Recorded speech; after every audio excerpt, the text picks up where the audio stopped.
Recently on this podcast, we've had a few guests talk about ways that they can weave in stories.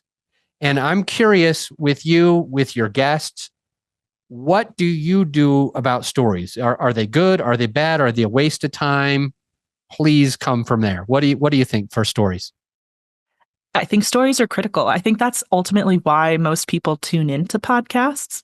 And the best podcasts have a balance between data and, some of the drier pieces of information, depending on, what your audience is, what your purpose is with your podcast. But certainly in my space, there's plenty of dry and, uneventful podcasts. But when you bring in that human element and firsthand account, secondhand account of how, these numbers or these concepts play out in real life, you're not only engaging the listener, but you are actively building something that they can remember long term.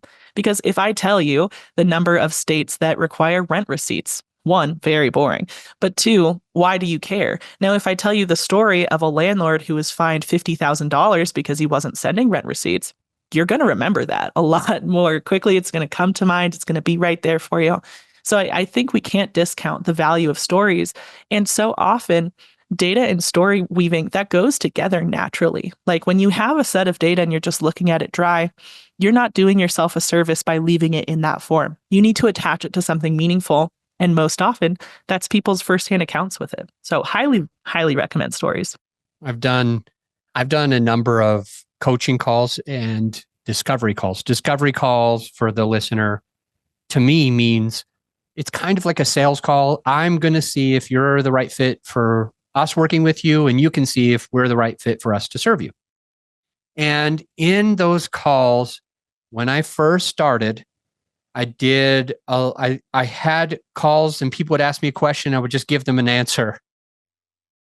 And then they would hire me, and then they would do something completely opposite from that answer. And I always wondered, this happened many times, Krista, and I always wondered, why the heck did they ask me if they weren't going to listen? And on the second time that I talked to him, when I said, "You're effing up," I'm like, "Hey, this is what one of my clients did. This is what happened to them. And that's why you need to be thinking about this." And they're like, "Oh, well, why didn't you just say so?" So I started using stories just in my podcast to kind of answer those questions earlier.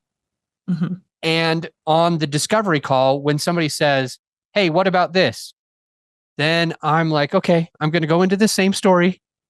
And the cool thing is they make the mistake a lot less. So your $50,000 landlord story for not getting a rent receipt is a really good example to, hey, am I in one of those cities or not that I have to be doing that? Let me ask you this, Krista, for kind of switching gears. Your podcast is for landlords, but there are many types of landlords in many cities.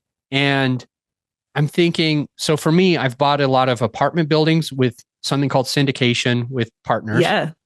I have done a house hack where I guess it was a apartment hack. I bought a multi-unit and I lived in one of the units.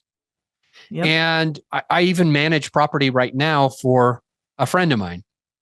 So I have done or been involved in many different types of landlording.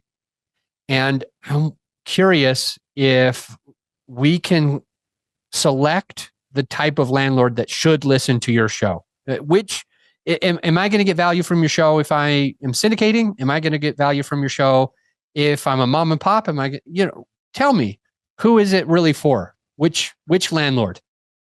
I'd say first and foremost, that mom and pop landlord is going to have the most to gain from our show because it's really tailored to that particular avatar.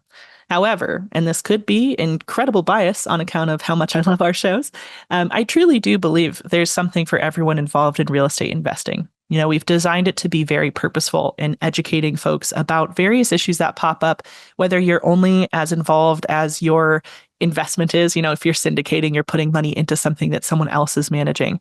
But you should still know how fair housing laws work, because at the end of the day, you could still see repercussions as a syndicator, even if they'd be less or different than what a mom and pop landlord would see for the same kind of situation. So everyone can benefit, but largely residential mom and pop landlords, the bulk of the content is specifically for them. Other folks can benefit too.